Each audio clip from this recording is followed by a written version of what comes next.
ওই যেটা বলছিলাম শাশুড়ি আর বউ, এই গজলটা ইনশাল্লাহ আমি এক্ষুনি শোনাবো। আর তারপর যদি শরীর ভালো লাগে, যদি গাইতে ভালো লাগে, তাহলে জাহিলিয়াতের যুগ ওই মেয়ে দাফন করার বিষয়টা আপনাদেরকে শোনাবো যদি আপনারা চান। তবে এখন নবী দিবসের মাস, এখন প্রতিদিন অনুষ্ঠান চলবে এরকম, নবী পাকের আগমনের মাস। বহুত গজল আমাদের মনে পড়ে যায়, কত জায়গায় যাই বলে ভাই সে নবী দিবসের মাসে সেই সমস্ত পুরাতন গজল কোনো একটু গাও, যেহেতু পুরাতন গজল গাইতেও ভয় লাগে, লোক বলবো কিনা সেই আবার পুরাতন, হ্যাঁ তাই না? কত গজল বলে কি গজলটা, আজ দুঃখ নেব না খুশি নেব,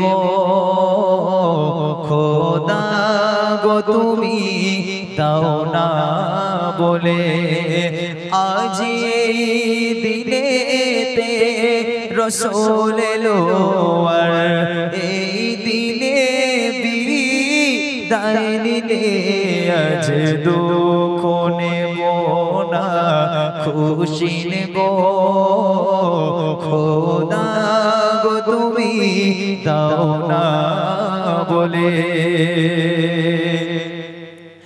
সৃষ্টির প্রথমে সৃষ্টি যিনি,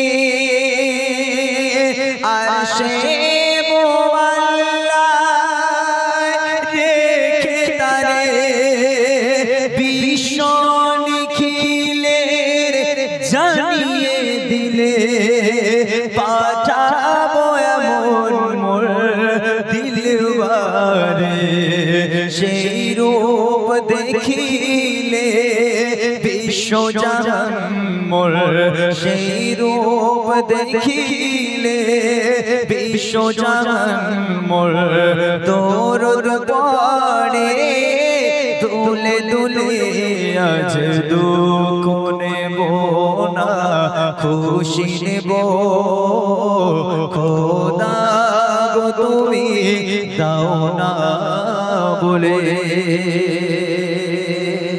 আজও ভালো লাগে এই সমস্ত গজল, কি বলো? এই সমস্ত গজল কোনো সত্যি ভালো লাগে। অনেক মানুষ যে পুরাতন গজল শুনতে পছন্দ করে না, তবে আমরা বিশেষ করে আমি পুরাতন গজল প্রচন্ড পরিমাণে গাইতে ভালোবাসি। আগেকার গজল আমাকে রিকোয়েস্ট করলে আমি গাই, যেহেতু সে সমস্ত গজলগুলো আমাদের ভালো লাগে। এখন জামানা মানে এখন এই জেনারেশন হিসাবে ঝিকঝাক গজল চাই, তো আলহামদুলিল্লাহ আমি সেই মায়েদের সেই গজলটা গাওয়ার আগে একটা পুরাতন গজল আমি ছোট্ট করে গাইতে চাই। সবার একটা মানে ছোটবেলায় আমাদের আমাদের আব্বারা যখন আমাদের ঘুম পাড়াতো বা আমাদের নিয়ে গজল টজল বলতো, তখন সেই সময় এই সমস্ত গজলগুলো শোনা যেত, বা এখনো পর্যন্ত অনেক মায়েরা দাদিরা আছে তারা গজলটা গায়। পুরাতন গজল ছোট্ট করে গেয়ে তারপর আমি আমার মায়েদের সেই গজলটা গেয়ে আপনাদের ছেড়ে দেবো, আর বসিয়ে রাখবো না ইনশাল্লাহ।